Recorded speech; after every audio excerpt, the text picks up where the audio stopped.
Hello, hello. My name is April Malone with Yes, I Work From Home, and this is the podcast. Today, I do have a guest, but before I get into that interview, I would like to invite my listeners to please, if you have a story about working from home or you have an interesting career and you work from home at least 50% of the time, I would love to hear from you. You can drop me a line at april@yesiworkfromhome.com. Or you can go to our guest interest form, and that is at www.yesiworkfromhome.com/podcast/guest. You can find all of our episodes online and scroll through and see what looks interesting to you. But honestly, just about everybody that works from home has an interesting story, in my opinion. So today we're going to go ahead and interview Jessica Rhys-Griffith. She is here, not here, but she is over in the UK. And has had multiple, career paths that we're going to hear about. Go ahead, Jessica, and introduce yourself. Hi there. Well, hi, April, and thank you for giving me the opportunity to be on your show. And hello to your listeners. So, so my name's Jessica. So I've done a number of roles, and I very much was office-based until about 2018, when I was an executive, and it was at that point where I was given permission to have 1 day a week working from home, which was considered a bit of a gift at the time. And the teams that I worked with were predominantly all office-based, but it was an international organisation, so I had people over in lots of different locations. And then, of course, COVID hit. And, over a period of sort of 24 hours, suddenly everybody was working from home. So that was a really big shift at that time in my life. And then, we were obviously all working from home continuously. And actually, we took decisions to close offices really for almost the 2 years where it was particularly bad. Mm-hmm. And then we opened up slowly. But it's been a considerable question about how to get people back into the office, the pros and cons of actually all working from home. And then more recently, I shifted career and become a coach working with women in leaders management and leadership positions, really helping them to find balance in their life so that they can really be the role models they want to be at home, but also the leaders that they want to be at work. And predominantly, as you say, many people, if they're not working from home, they've got a hybrid role and are doing a considerable amount of work from home. So that's a little bit of my background. So are you still connected at all with the office job that you had in 2018 and that went remote, or? Yeah, so I was in that role actually until last July. So I left in July. So when we all kind of moved from working in the office to home, I think everybody wondered how that was going to work. I mean, I think we didn't know what was going to happen with COVID. We didn't know how long it was going to be. And, I myself had spent hours doing business continuity plans with teams about what would happen if, the servers went up in smoke. And then, of course, with COVID, we all had to do it in the space of about 24 hours and make sure that everybody was up and running at home and could work. And I think actually, everybody adapted very well and quickly. And as an organisation, whilst it was difficult for the first couple of weeks, I think it was a novelty. So everybody was there was high morale because everybody wanted to make it work. But it was the subsequent months where it was becoming long term, it was another lockdown. That was when actually it became much more difficult to sustain, the morale of staff, keeping connected, getting things done was just much tougher. I was working on a complex technology project, and it would have been a lot easier to do things in a room around a board. But actually, we had to find different ways of doing things. And whilst there were some difficulties, there was obviously some real positives for people. So being in an international organisation, the leadership team were based in the UK office. That has since changed, and leaders are across the globe. Oh, But wow. I think one of the big positives for people who weren't in the UK is they felt that they were much more on an equal playing field. It became a much more inclusive organisation as far as those that were outside of the UK were Hmm. concerned. They felt they had the same level of access to leaders. Whereas before, I think they always felt, well, if you're in the UK office, you're going to get seen, you're going to be able to have those machines by the coffee. You're going to have to you're going to be able to have the Right. conversations by the coffee You machine. might actually have a conference room where you get to sit around the table and the people that are remote might not even get to be there. Totally. They're either not there or they find it really difficult to chip in. And Yeah. actually that was, a skill set as a leader and a manager that became well versed was actually being able to hold meetings on Zoom, hold space for team members, make sure that it was a much more inclusive meeting and asking for input from everyone. And I think one of the issues of going back is you've gone back to this hybrid meeting. And of course, it's the people in the room that it doesn't take long for you to forget those that are online. I It's know. really interesting how, Mhm. old habits, die hard. And so I Right. think it's really incumbent on managers and leaders to be mindful of what they did learn when they were remote and to make sure that they sustain that whilst we're moving back Mhm. to maybe a bit more hybrid working. I can't remember who told it to me, but she was saying that, she was the only person that was remote on her team and that she would be there on a laptop, but the volume would be turned down and she'd be like, hello, hello, I have something to Yeah. say. And no one would like notice or hear, they'd be talking over. So yeah, little things like that. Yeah, and you have meetings sometimes, they're really long meetings, and because you're in a room, it doesn't feel so much. But when you've got one person who's remote and you're expecting them to be on that call for 4 hours, it's like you've Mhm. got to manage that meeting really, really well. Really good agendas, really good outcomes, what results that you're looking for, so that actually people can really interact well and communicate effectively. Well, and if you're working with an international company, like you said, 4 hour meetings, that's kind of intense, especially when you're working to people in different time zones because people might be logging in at 3 a.m. or, 9 p.m. to Yeah. participate in that meeting.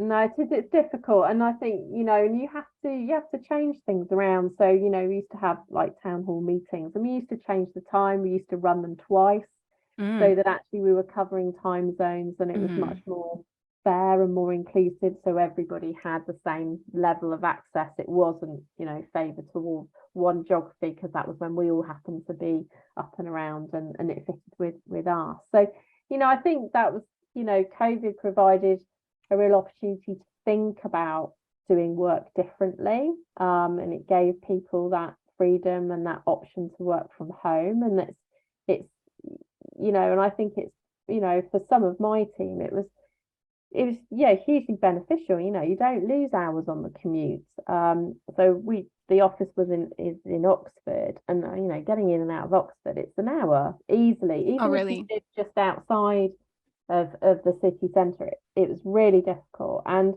childcare and being available for your family, there's huge amounts of pluses to that kind of working. Also, versus people struggling with like separating then home and work and everything becoming fused together and sitting at dining room tables, etc. So I think lots of things were put on the table to think about and consider, and people have to do their jobs differently and think about that. I do have a question. You mentioned in 2018 that you were given the gift of working from home 1 day a week. Yeah. Were other people also granted that gift? Were you working? Was this the one where you were working with like 400 people?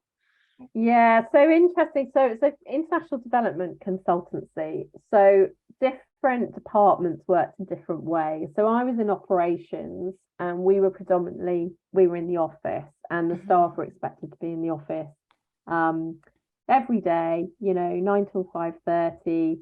Um, Only on very special occasions could people kind of work from home, and it might have been around a particular project they were doing or a particular piece of work, or something might have cropped up. So other parts of the organization work from home, the consultants, etc., work from home. It worked best for them. They lived all over the UK, and obviously overseas. They lived all around the countries, and we always used to just have one office in country, central hub. So, and So it they was were actually more accustomed to working from home than your team was. yeah, absolutely. So for some people, COVID presented no change for them at all. It Right. just meant they didn't have an office to go to once a month for team meetings. Some of them used to come in for maybe 1 week every 2 months just to like reconnect, see people, have meetings. Um, there might have been particular, like we used to have like things like research weeks where people used to have lots of events during the week. So we had a whole host of people who were used to working from home, and then we had another group which was really like HR, project support, bidding, IT, HR, those sorts of teams. They were all very much office based. So working from home was completely different for them. The managers might have worked from home occasionally, but it was a bit of a gift. It wasn't something that, there was concern about setting a precedent, which I totally got as a leader. You've got to be clear and set policy so that it's fair. And then of course that just changed overnight. And there was concern, I think, about, as operations, you need to be accessible. We were doing travel, we were doing security. And I think people just were concerned that you wouldn't be as accessible at home. And of course you are. In some ways you're more accessible, and people have to be so much more disciplined with their time and when they start and when they finish, and putting in boundaries. Yeah. But it was considered a gift. So I mean, COVID, it was a huge shift very, very quickly. And I think post-COVID, that organization is moving towards a hybrid style of working, but they're using their office space not really for people to come in and work at desks, but more about for particular meetings, events, networking, having team days. So they're using the office space quite differently to how it was used before COVID, which I think is good. It's all really positive. It's good, like progressing. And I think, they want to try and listen to staff and what staff need, and staff need connection, and that's what that office should provide. Not a desk space to go and sit and work quietly all day on your own. You can do that at home. Yeah. Usually. Some people end up at co-working spaces just because they have toddlers running around. And I think co-working spaces are quite nice. So I will occasionally go to a co-working space to get a change of environment. Now that I work from home much more on my own, like I don't have a team anymore and it's just me. For me, that's a very different working at home than when I was part of a larger organization. So let's talk about that shift that you've gone through from working as part of the big team to now you are independently working for yourself on your own as the CEO or director, but you have whatever title you gave yourself. Everything. Marketing, sales, copy, editor, everything. So so that's been a more challenging shift for me, because I think when I was in the organization, I had a remote team anyway. So I was doing a lot of meetings with people who weren't in the office. So whilst, yes, I changed location, if you like, a lot of my actual work wasn't that different. Sure, I didn't see people in the same way, etc. But when I finished in the organization I was working, I didn't have back-to-back meetings all day. I didn't have I haven't got big presentations to deliver. I haven't got board meetings to go to. It's very much me kind of, doing diligently working, and I do have calls, but it's not like volume. And so when I first started, it was okay, but then I found that actually finding it really quite hard to motivate myself. And I'm lucky because I do have an office space at home, which is my office, and I can shut the door at the end of the day, because that was something I did learn working in COVID, working at dining room tables and things. That didn't work for me. But I think for work, it's quite lonely, and you don't always get to talk to somebody during the day. You haven't got a sounding board, if you've got a problem or an issue. So I've done a few things differently. So I very much try and put meetings so that they're sort of in like morning slots. so that I've got, if I've got meetings, I've got 2 or 3 meetings. I try and do it so that I've got a couple of days where I don't have meetings and I can actually go and work somewhere else. And that might be in a coffee shop, it might be in a shared space, depending what type of work it is, particularly if it's sort of writing copy. It's nice. There's a place called Alderford Lake, and they've got a nice coffee shop and it overlooks the lake, and it's quite calming. And I'll do that, and I've got a coffee shop in the village, and I'll go, and actually that's quite nice because there's some people around and there's some connection, and you can say hello and stuff while you're doing a few bits and pieces.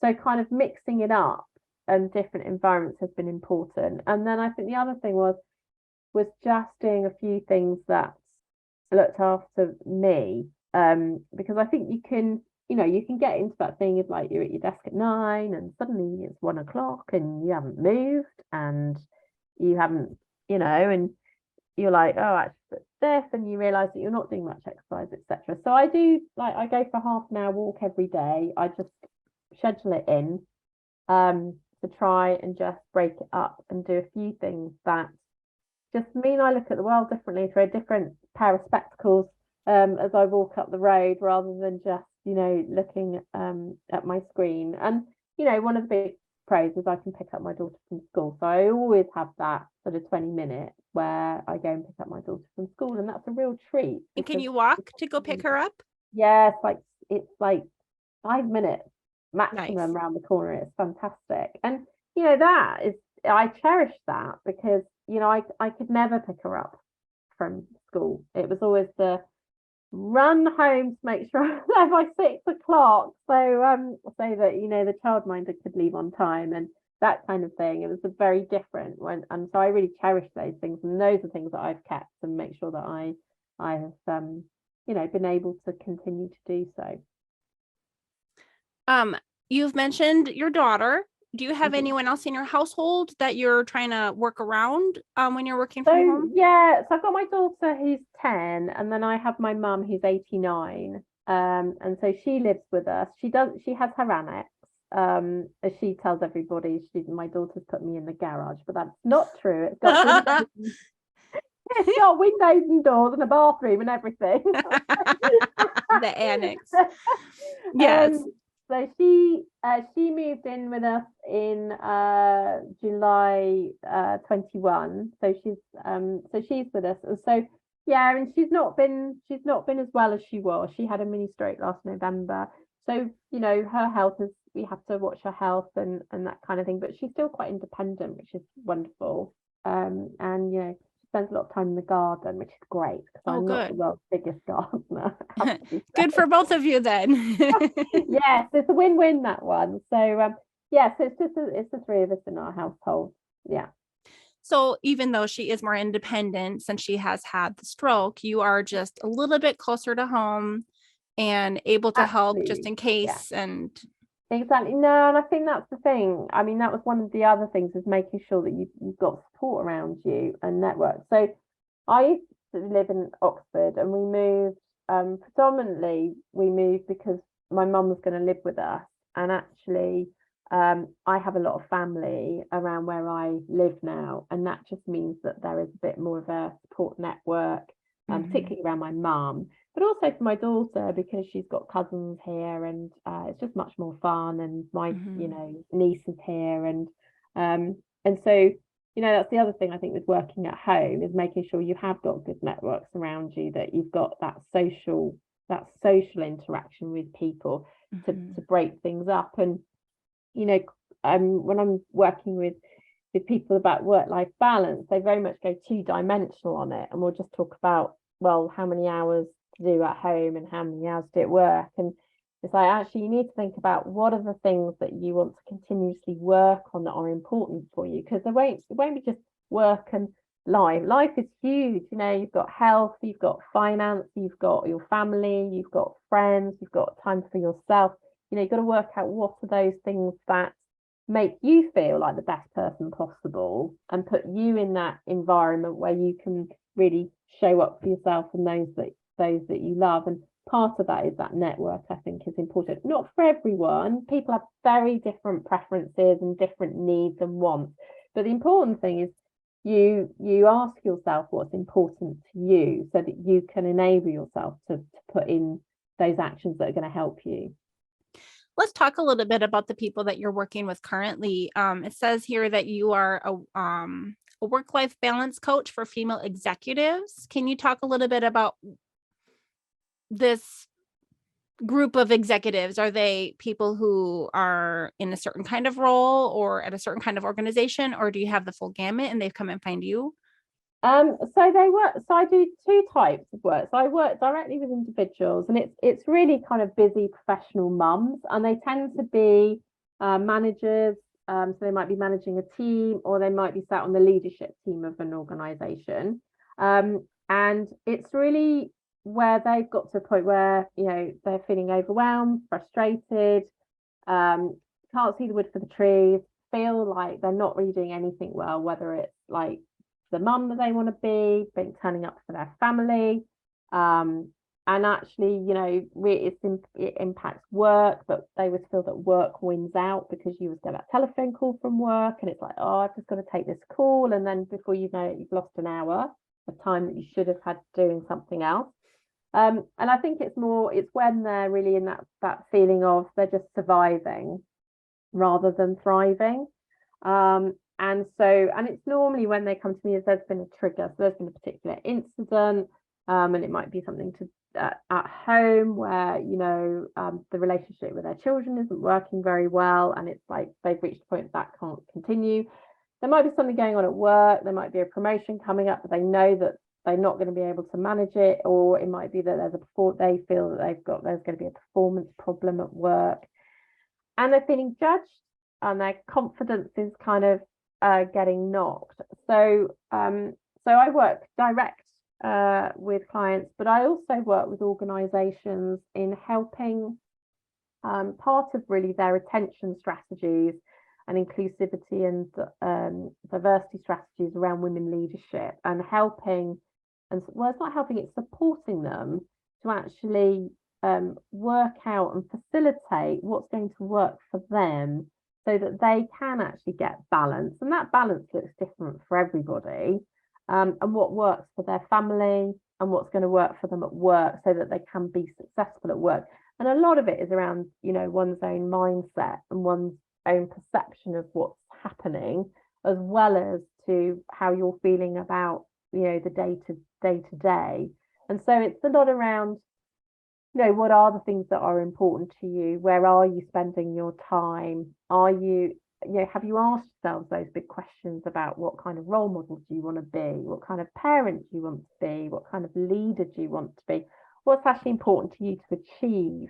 You know, we're so busy doing that we don't often take a step away and reflect. And so Right. for me, it's about giving somebody really a gift of time and space and tools to work with them, to support them to find, you know, I've put in strategies for myself, but that's not necessarily going to be the right strategies for them, but it's about facilitating and supporting them to find those results so that they can then take that journey and make those changes that's going to work for them and their family. It's a bit like when you know, people will say, you know, you're a stay-at-home mum or you're a working mum, and I'm a bit like, look, you got to do what's right for you. You know, I would not be a good mum if I was a stay-at-home mum. You know, I need to work. That's part of how I'm wired. But for somebody else, it will look differently. But I think it's just making sure that whoever you're working with, you're helping them to be in the best possible place for them to be who they want to be and be happy and fulfilled. Are you going into when you go do work with organizations, are you going and doing more of like a team workshop where you're helping like groups of people, or are you doing more individual work with these executives? It's more one-to-one, because particularly I think when people are kind of in managerial leadership roles, quite often it's quite a personal situation for them. Mm-hmm. And whilst you can, you can provide some training and some blueprint.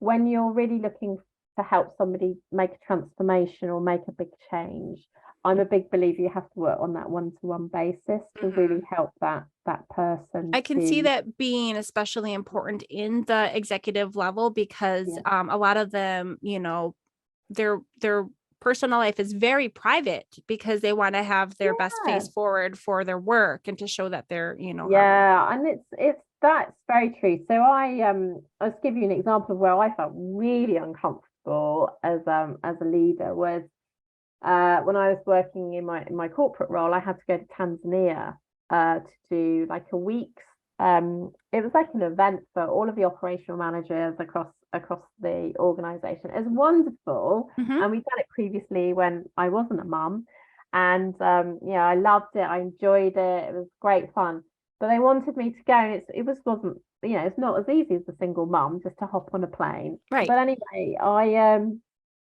I went with my daughter, and I had so many struggles with the whole blurring of mum and executive in one.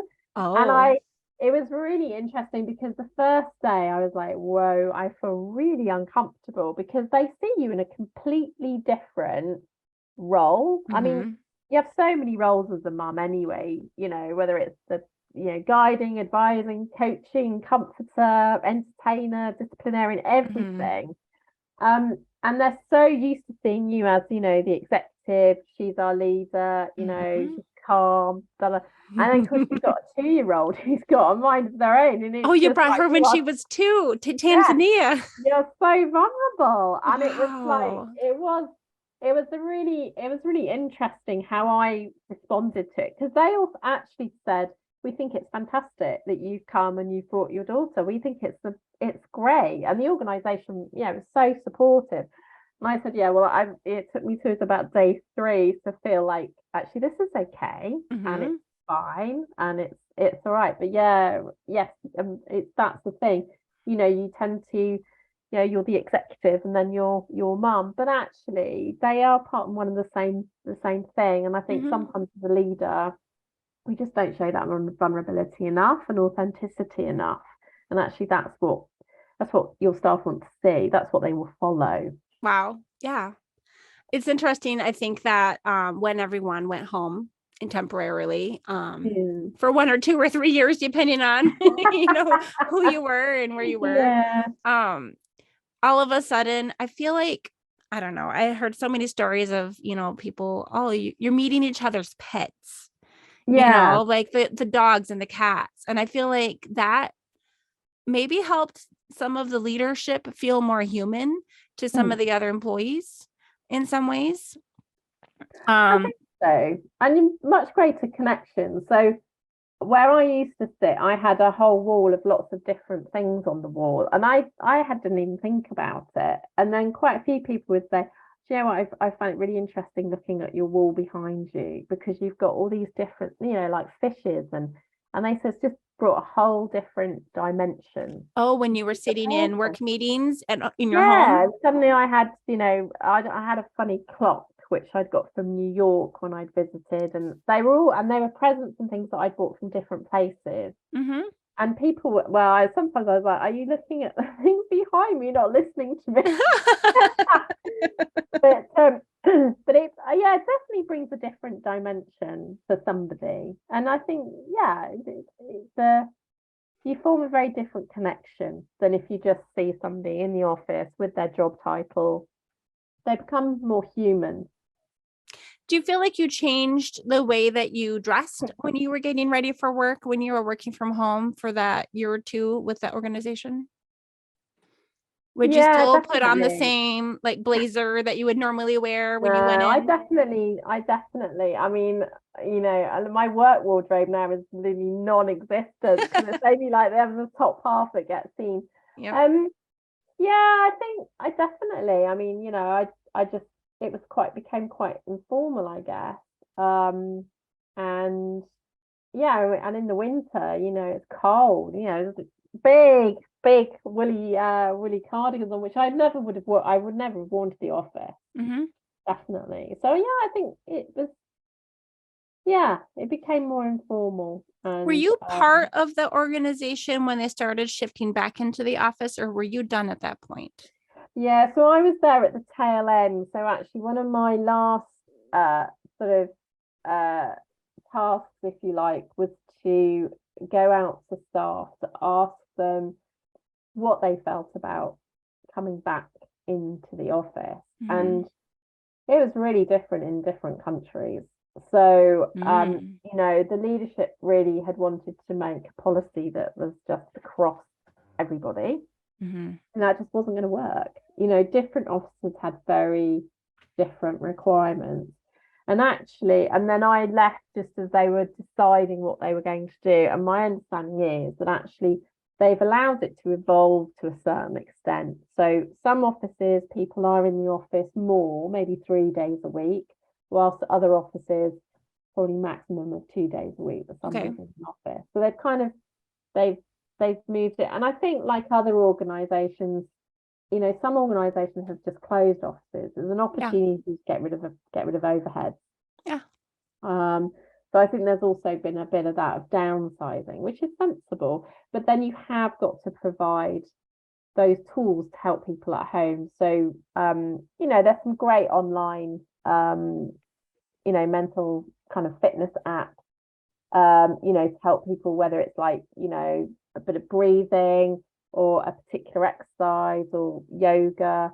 And I know an organization that I'm a trustee of, they do online yoga with the team quite regularly, just to bring people together. And I think that's one of the things I think that's important, that people need to continue to do those things, because I think some of that stopped because the habit, we do a couple of days in the office, but not everybody will be. And you've got to make sure that you just keep bringing everybody with you. Nobody gets left behind. I know an organization that was doing yoga, but it was optional. And when people participated, they liked it. But I feel like that would feel a little intrusive if someone was asking me to do yoga, especially on camera with other people. No, you got to get to know your team to find out. Some people just have coffee, and they don't talk about work. They just talk about what they've done at the weekend. It's just a different conversation. Yeah, very much so. The clientele that you're working with now in your executive coaching with female executives, I guess, would you say about half or more or less are working from home too, or a lot of them in the office? Most of them in hybrid. So a lot of them sort of do 2 to 3 days in the office and the rest at home. So, and I think it's driven by kind of policy. So some will only do 1 day, but mostly I would say it's predominantly hybrid. I would say 70% are hybrid, maybe 30% are entirely at home. Depending on size of organizations, smaller organizations, they tend to be working from home. If they're kind of a bit bigger, they tend to have kind of some sort of office. Yeah. And what kind of shifts have you seen your clientele go through in the last year or so as they're being asked to go back to hybrid? I think what's challenging is what they want to ask of staff. So as a leader, I think COVID was good in that people started to just focus on results rather than he was in the office at 9 o'clock or he was still there at 5:30 or he was gone at 5:25. The seats and butts idea. Yeah, exactly. Butts. No, I said it backwards. The butts and seats. Yeah, having their butt in the seat. Yeah, and you would say, and you'd hope as a leader you weren't doing that, but I think you do subconsciously. You're like, oh, that person's not in. I wonder, da, da, da, da. And I think a lot of that went, but the problem is that you've got to be really confident as a leader to just actually focus on the results and not get hung up on visibility of people and also who shouts the loudest, because you'll always have some staff that are highly visible, they put themselves in front of you, they're really good at doing it, and that's fine, but you've got to be really aware of what else is going on, what other people are working on, what they're contributing. Also checking in on, I think it was all very task focused. Now it's not. It's much more about them as a person, as a human. How are things going? What challenges have you got? Not, this report's due, then have you done it? So I think some of the conversation has changed being a leader. And I think, some people have moved more quickly with adapting that leadership and others haven't. I think actually leaders now, it's not about, being at the front and kind of, I'm number one and I'm charting the way, I'm in charge and I'm moving. It's more about actually just making sure that everybody's on the bus and everybody's happy with being on the bus and where the bus is going. And actually that's much more of leadership role now. Yes, you've got, and I've always been somebody who feels like you can lead from anywhere in an organization. It tends to come back who you are and how you connect with people and how you influence and how you support. So I think what the real issues are is that they've still got the challenge of they want to be really successful at their job and they want to be great at home, but they're not sure where to compromise and they're trying to do everything instead of going, what should I must do, and just dump the shoulds and forget the shoulds and think about cumulatively those activities, which ones are going to move the needle on getting things further forward. And I think with their teams, they've got to be much more empathetic. They've got to be much more self-aware. Emotional intelligence is really important. And I think also younger people coming into the workforce, they don't worry. Like, I'm almost 50, I was taught you must have a job and you must stay in your job. And, that is very important. They don't have that. They'll move out of jobs really easily. If they don't like it, they go. So, organizations that are all about money and finance, there's to be very specific people who work for them, and that's absolutely fine. But they're not going to attract a lot of people who now mission and purpose is much more important. And I think, for me, those are the types of conversations that I'm having is, and I also think, there's this thing around, if you're a leader, you think you need to know everything. You don't. Actually, part of your role is actually helping others to, find the answer. It's a bit like some people say to me, oh, I'm the leader of the department, and therefore I should know everything. And I was chief operating officer. So I managed IT, I managed HR. But there's no way I'm a specialist in any of those areas. It's my heads of department that was specialist. My job was clearing the way so that they could do their job.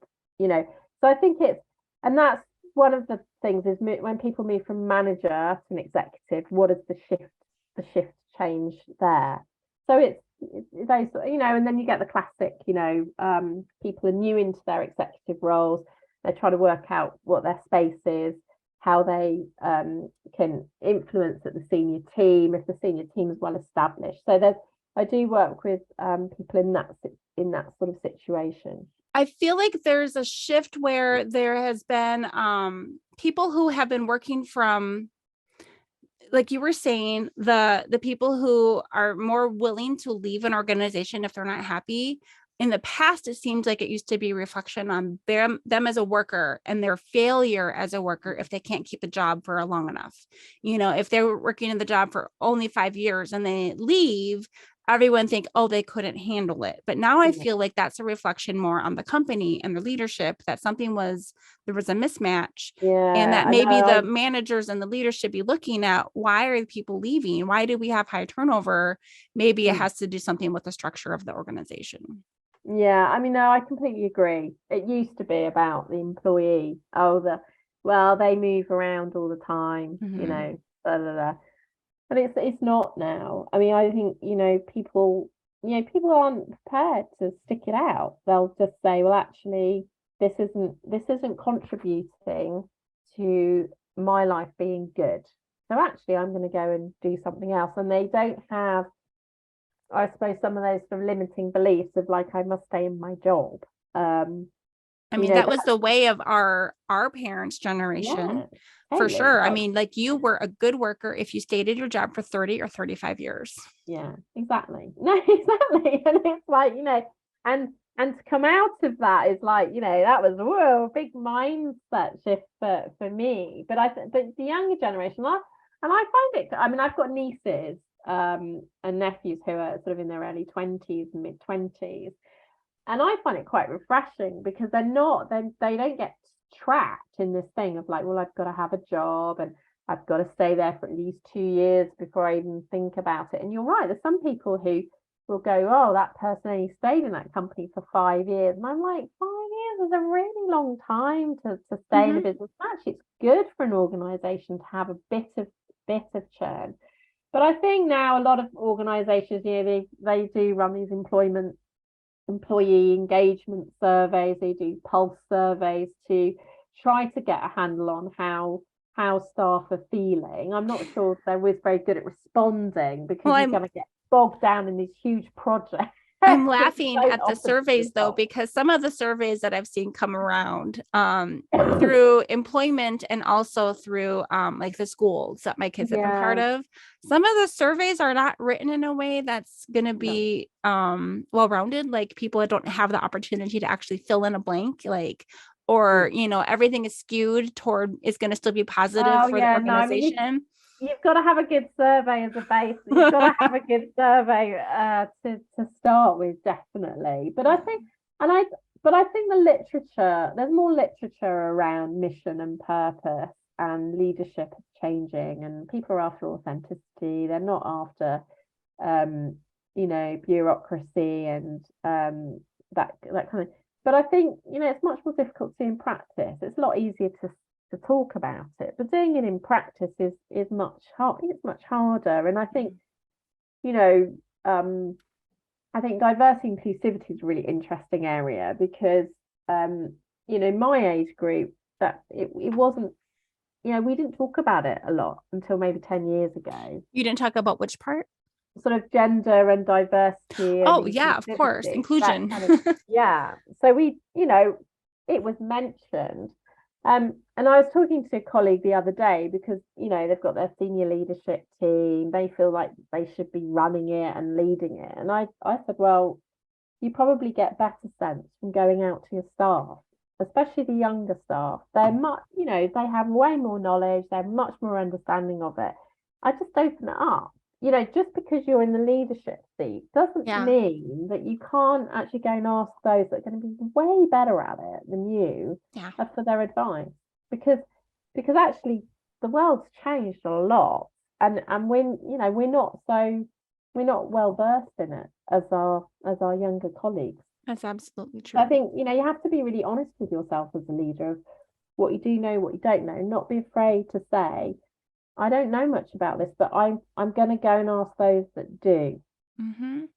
This is a very unrelated example, but recently I was a photographer for several years. Oh, wow. Okay. I studied photography in school. I wasn't ever like full-time professional, but I did it as an amateur and a semi-professional on the side. And I assisted some other professionals, and I could do weddings and senior photos and things. Yeah. And I'd taken quite a few classes, and I actually taught a class in photography at a high school. Long story short, like a substitute teacher for several months. So I feel like I know some photography things. Well, my son watched 5 or 6 hours worth of videos about iPhone photography.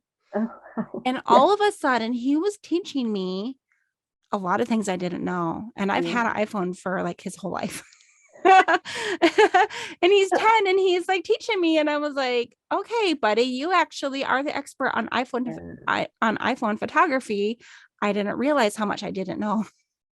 No, but they're right. I mean, my daughter's 10. She knows much more about doing videos and all of that sort of stuff online. And I would never have taken a video of myself at the age of 10. That would have been one of the last things I'd ever do. Whereas she's just way more confident because, that's what they do. It's like it's kind of okay. But it's They've grown up with it.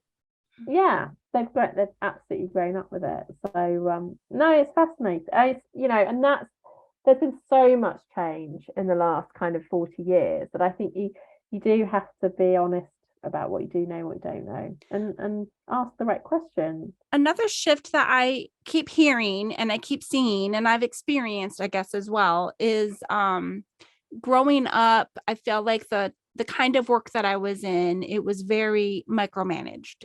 To the nth degree, where, every keystroke that we were doing was being monitored, and, your productivity, because I wasn't a production based industry. I was doing medical transcription. Oh yeah. And they kept bringing in more and more technology to watch more and more of what we could do. Yeah. If we lifted up our foot pedal, which was kind of like how we play the recording and lift up, Yep. they could yes, measure I remember. Yeah. how much, how many seconds was our foot off the pedal versus down, and how long were the gaps, and how much time did we have in between. And it was very, very controlled. And we were very aware of how much they were watching us. And then you were saying earlier, that things have shifted more into a results-based thing. And I've talked with now, over 100 people in these interviews. I keep hearing the word, that they've been given more autonomy, and that their company trusts them, and that they're not micromanaging, and that they're shifting away. And some of them are still hanging on to those old ways. And some of them, and I feel like with the internet, people are aware of the fact that some companies are providing more autonomy and trust and others aren't. And then I think that's another reason that there's a lot of shift. They talk about the great resignation. The great resignation, yeah. But some of it is like, people are like, they're going to make us go back to the office. I don't want to go back to the office. I'm going to find a new job. And that's one reason why people are shifting. But another reason, I think, is that shift in more companies are being willing to say, hey, we trust you to get your work done. We're going to see the results. You produce what we're expecting, and we're all going to be happy. I think so. No, I'd agree. I mean, I think it depends on depending on what industry. It's true. Industry makes a big difference. I think so. But I would say that I think if you were, if somebody was saying to me, I want to have high staff retention and, be considered a good leader, one of the areas I would say is you've got to trust your staff, and you've got to, you need to tell them like where we are. So we're at A and I need to get to B, but how you get there is up to you, because that's part of why they care and why they show up to work, because they own it. And the moment you take ownership away, and some industries it doesn't work, because that's fine. But I think where you can, you should, because actually you have a much more motivated workforce, and they're much more invested, because it's it's a bit like when you talk to a child and you tell them what to do. They don't want to do it, but if they work out that they want to do it their own way, then they'll go and do it. I mean, it's so I think part of being a manager or even a colleague, though, it's at all levels. It's saying, well, we just need that result, but how you get there is you do what works for you, because I can tell somebody, well, if I was in your shoes, I would manage it this way. It won't ever work effectively because it's not their way. But you can facilitate and support your colleague, and as a manager, I think you should be facilitating your teams and guide and help navigate, but actually help them to do things the way they want to do it. Sure, there'll be times where they go, I don't know. That's fine. Well, but at least give them the space to think about it and perhaps consider how they would do it.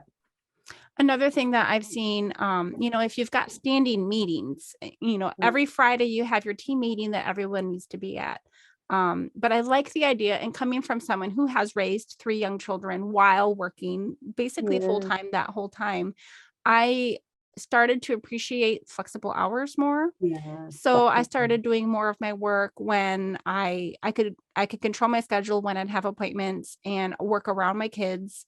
I would wake up at 2 or 3 in the morning and start working I did that for like 3 years. I was teaching I was teaching students in China, so there was a time difference Oh, there, okay. Yeah. but it reduced the need for childcare.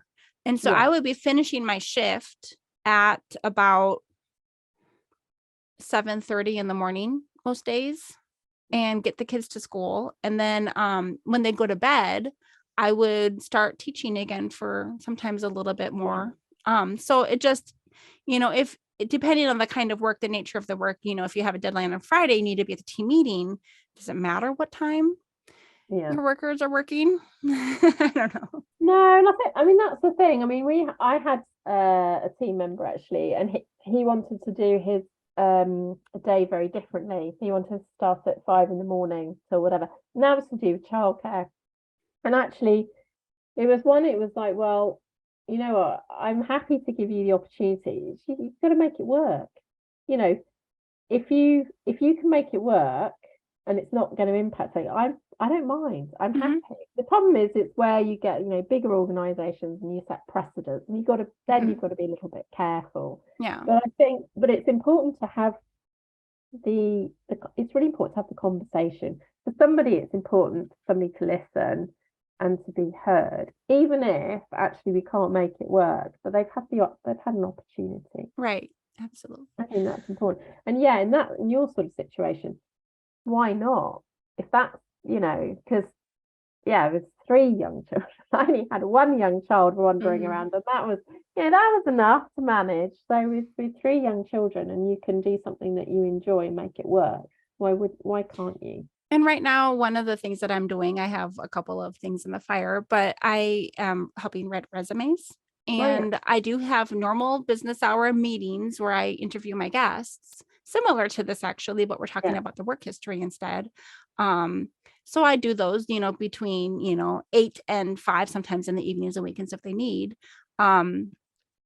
But then I can work whenever I want. So I can wake up early at 4 a.m. and write, or I can stay up until 2 a.m. and write. Sometimes I do both. Yeah, exactly.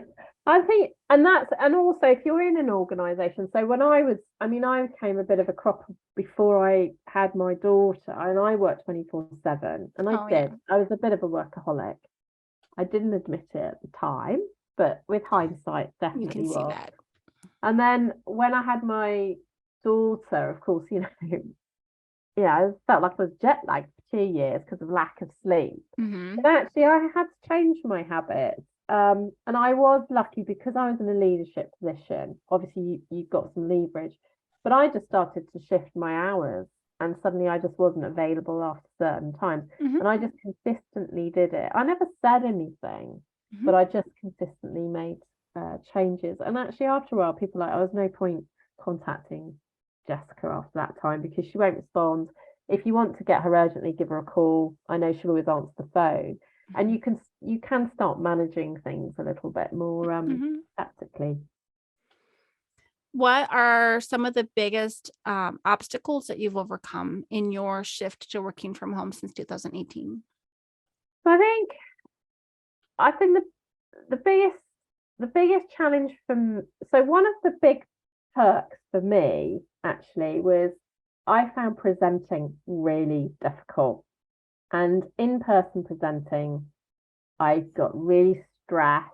I used to find like high anxiety. Now, interestingly, on a video, I'm fine. And actually, so a really big win for me with COVID was that all the town hall meetings that we had, or the big presentations, they were all online. Nice. And that was something that I feel very differently about presenting, having done those sort of 2 to 3 years online. I feel much more confident. That's a bit of an aside, actually. That was a bit of a learning for me. But I think for me it was very much switching from looking at tasks to paying much more attention to people as the entirety of a person and being very mindful of what was happening at home. What were they having to cope with? Each household had very different challenges, but actually in order to help keep them motivated, keep them, looking at their results, it paid off to spend much more time talking about other things other than work. And I think the other thing was being that coach to my own managers to help them with their own teams, because whilst I had my team of 8 managers, they'd all got teams, and some of them had much bigger teams that were working to them, that were yeah, and they didn't all have the luxury of being able to have a room at home that they could allocate. They were lots of different kind of working habits. Mm-hmm. And I think leadership changed for me big time. And I think actually for me, I much preferred that sort of empathetic, more coaching style of leadership rather than the sort of quite task focused element. And I think the other challenge though for me has been definitely about connection. So whilst I was in the corporate world, it wasn't such an issue. It's been much more of an issue since I've been working for myself. And I do break up my weeks now. I do change where I'm working.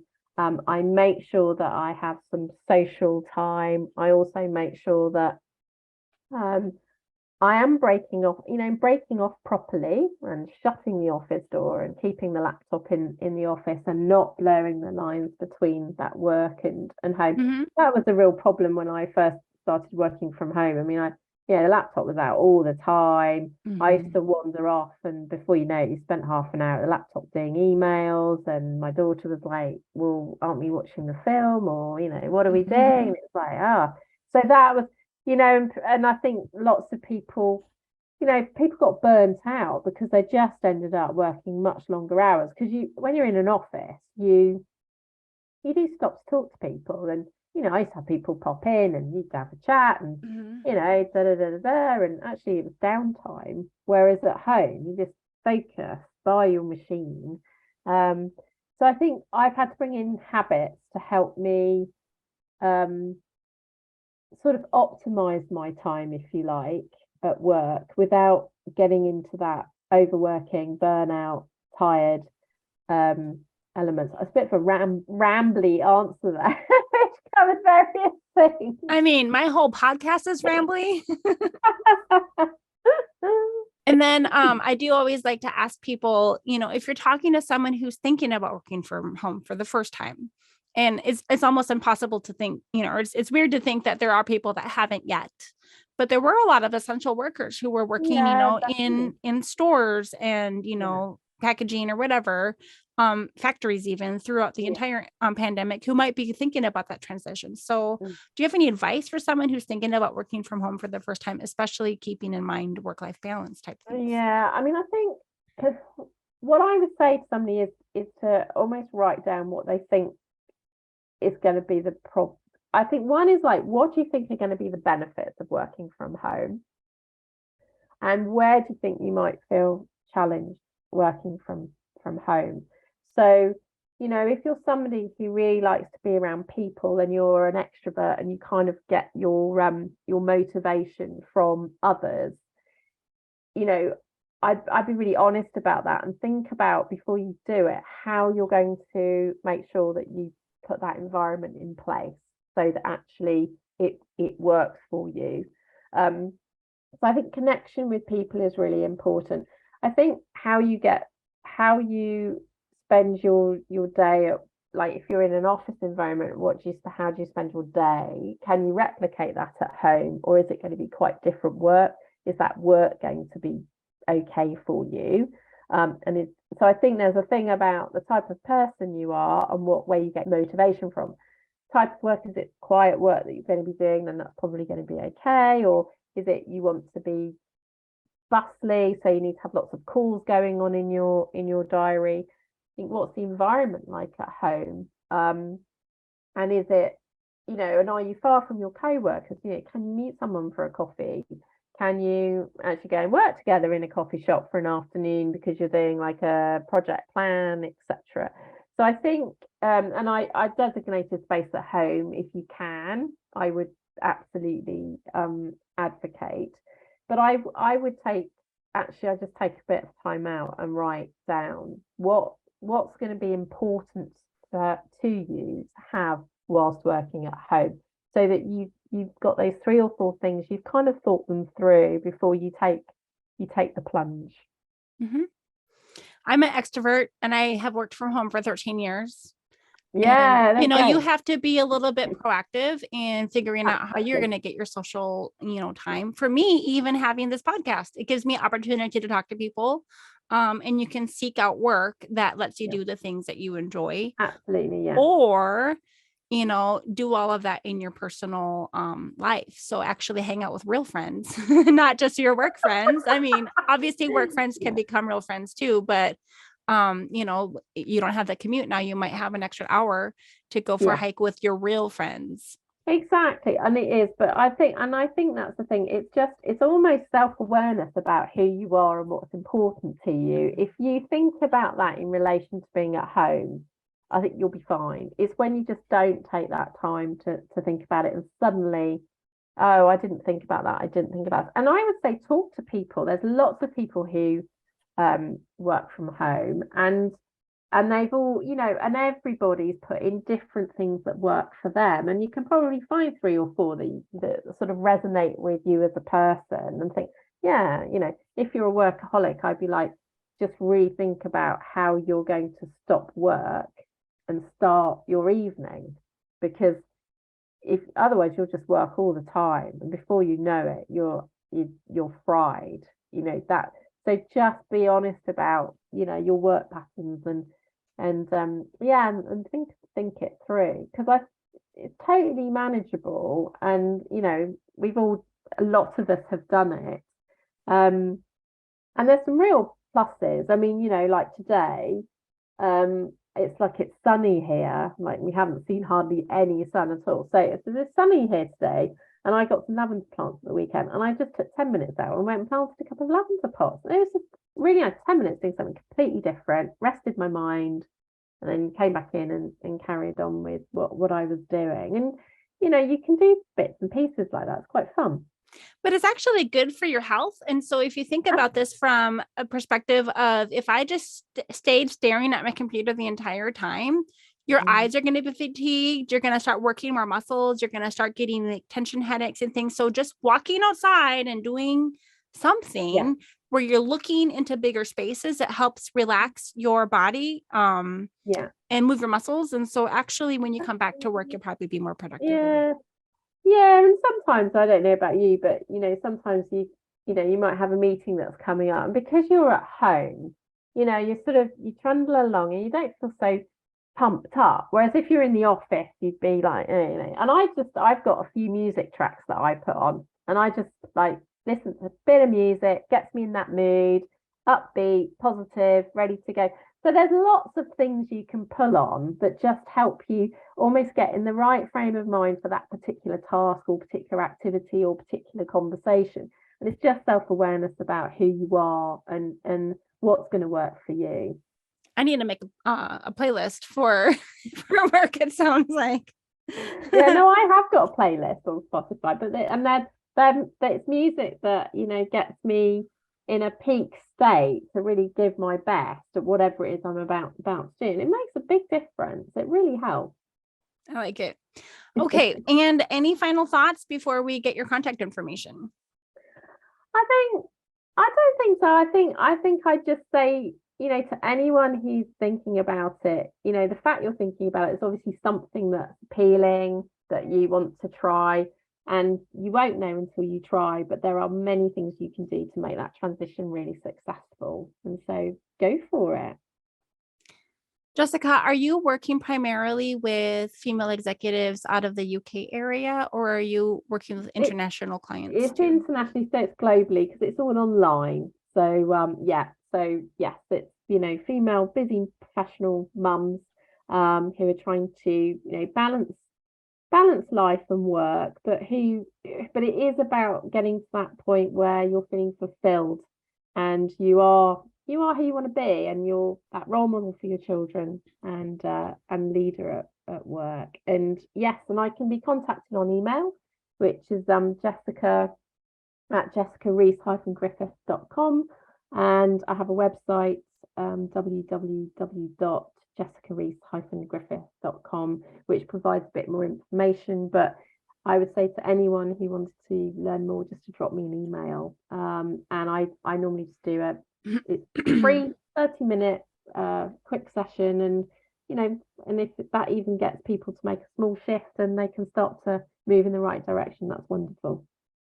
Just for the fun of it, I'm going to spell it out because if a listener is trying to write this down, it's Jessica at Jessica Rhys, and that's JESSICARHYS hyphen Griffith, GRIFFITH.com. That's right. Yes. Thank you. Yeah, don't want anyone to miss that because Rhys, I don't know the name Rhys. That's it's Welsh. So is it Welsh? Okay. Yeah, my father was Welsh, so it's the Welsh part. My mum's English, my father's Welsh. So here in Arizona, we have RUIZ, Rhys, but that's like, from the Spanish speaking families. Yeah. So, okay. And just a reminder to my guests, again, I said at the beginning, and say it again, if you also have a story that you want to tell about working from home, or just thoughts about your lifestyle and ways that you've overcome some of your obstacles along the way, I would love to hear from you at April@yesiworkfromhome.com. All right, Jessica, thank you so much for sharing your time with me. And I know it's probably about dinner time for you there in the UK. It is, but thank you, April. It's been a real pleasure. All right, well, we will see you next time. This has been Jessica Rhys-Griffith with April Malone at Yes, I Work From Home, and we'll see you next time. Thank you. Bye.